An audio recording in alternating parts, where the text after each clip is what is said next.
नाशिकमध्ये आज उद्धव ठाकरे यांच्या सभेचं आयोजन करण्यात आलेलं आहे। महाविकास आघाडीच्या उमेदवारांच्या प्रचारार्थ नाशिकमध्ये ही सभा होणार आहे।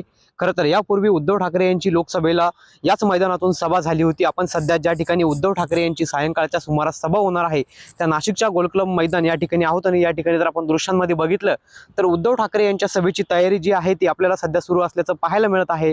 आज नाशिक जिल्ह्यात उद्धव ठाकरे यांच्या 3 सभांचं आयोजन जे आहे ते करण्यात आलेलं आहे। नांदगाव, मालेगाव आणि नाशिक अशा या 3 ठिकाणी या सभा होणार आहेत।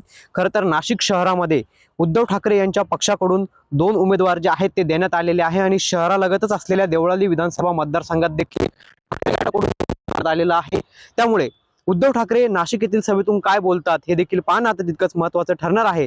मात्र गेल्या 2-3 दिवसापूर्वी नाशिकमध्ये नरेंद्र मोदी यांची सभा झाली होती आणि या ठिकाणावरून त्यांनी ज्या घोषणा केल्या होत्या त्याला देखील काही उद्धव ठाकरे हे उत्तर देतात का हे देखील पाहणं आपल्याला महत्त्वाचं ठरणार आहे। पवन येवले, TV9 मराठी, नाशिक।